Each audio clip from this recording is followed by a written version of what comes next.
So thank you again for doing this interview. Very much appreciated. So can we begin with you introducing yourself? That's a hard thing to do. You could get that from basically, to start with, I did my studies in Ahmedabad, and I was born in Ahmedabad and been educated throughout over here. And I got this environment of religion. Basically, it's passed on hereditary. I have a sister, she lives in the US. And, anything more? Okay. Can you describe your role in the Swaminarayan Sampradaya? Actually, the role of the Acharya is more that I would like to emphasize upon. And Swaminarayan Bhagavan himself has described the duties of the Acharya. And basically, it's the Acharya is the head of the Tyagi, people who have pronounced the word as the saints, all the Parshads who are still going under initiation to becoming saints, and also the Satsangis, which are the normal followers of the religion. The prime motive of the Acharya is to take care and see that everything is running properly in proper direction, with the taking into consideration the values and the ethics of the original Swaminarayan Sampradaya and the original teachings of Swaminarayan Bhagavan, and to expand upon the work of Swaminarayan Bhagavan in terms of reaching new places and reaching new people, and carrying forward the word of and the preaching of what Swaminarayan Bhagavan has said. So our prime role is religious. We have our own religious duties, and also administration, in taking care of everything around the world is going on fine, and also to see that everyone in the religion or Sampradaya follows things according to the original teachings of the Swaminarayan Bhagavan. Okay. Now, one thing to cut the interview, because I said I want to make this my best film, I am noticing the noise. Yeah, you can shut it off. We can trust someone to shut it off. Okay. AC band karo de.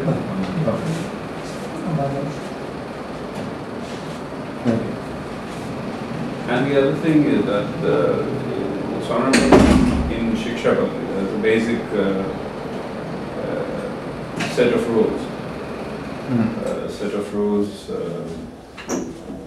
for all the categories of people in the world, like for the Acharya, for the saints, for the Satsangis, the followers, and the ladies and everything. So Swaminarayan is inscribed different set of rules for different people. So the Acharya has his own duties to perform. The saints have their own duties to perform. The Satsangis have their own duties to perform. So in that, Swaminarayan Bhagavan has specified the duties of the Acharya. So according to that, we have to act according to it and follow his wishes and carry forward the message of religion. Now, what have been your greatest challenges since you have been the spiritual leader? Actually, frankly speaking, there wasn't much of a challenge because I was born in the same environment. And by the grooming of my parents and the environment that I was grown in, I've been traveling and moving around in the satsang, in religion and in the environment. Because I remember that I went to the UK when I was 3 for these celebrations and stuff. So the traveling starts at a pretty early age when you're born in this family. And so you're groomed in a way of what you need to do. You learn things, you interact with people, you learn life as in a larger sense. So I don't think there are much of challenges in terms of facing any challenges. It's more of, sometimes what happens is that you have to, because of this changes happening everywhere. Maybe 10 years before television was out, there was nothing like it. There was black and white television. And there was no internet, and there was no cell phone, no texting or no SMS or whatever.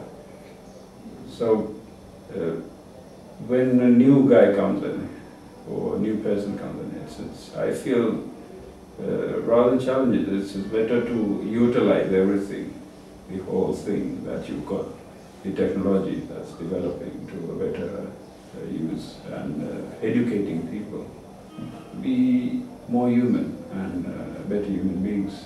So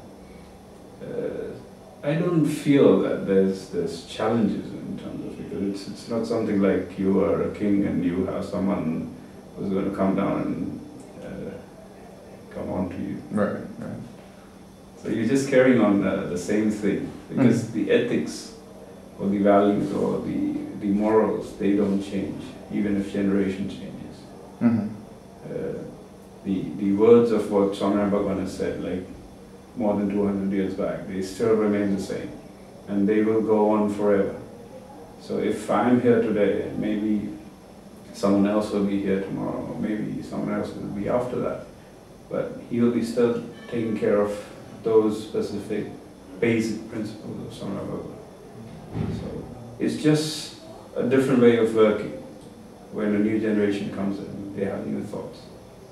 Just maybe next when my son would be there, I mean, I would be outdated, because the technology would have developed and everything else would have been changed. So of course, there would be a bit of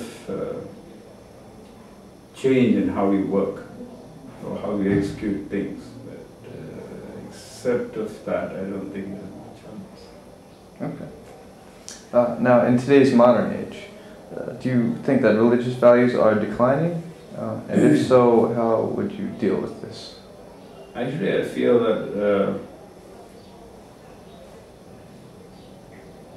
people, the younger guys are more educated at a very younger age, rather than what the exposure to knowledge was at an older time. So the inclination towards religion, or inclination towards being more religious, or being inheriting the values of any religion, has actually increased rather than decreased. We see more younger people, we see more younger kids getting involved in India, in the villages, as well as in other parts of the world. So I think the better thing that technology has done to the new generation is that it's given them the window to see things at an earlier age.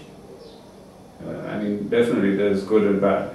I mean, there are people who are not going to look at the better things of life, but there are people who want to be inclined towards being better in terms of living a good life. And then for them, all the technology that is given them is I think it's good for them.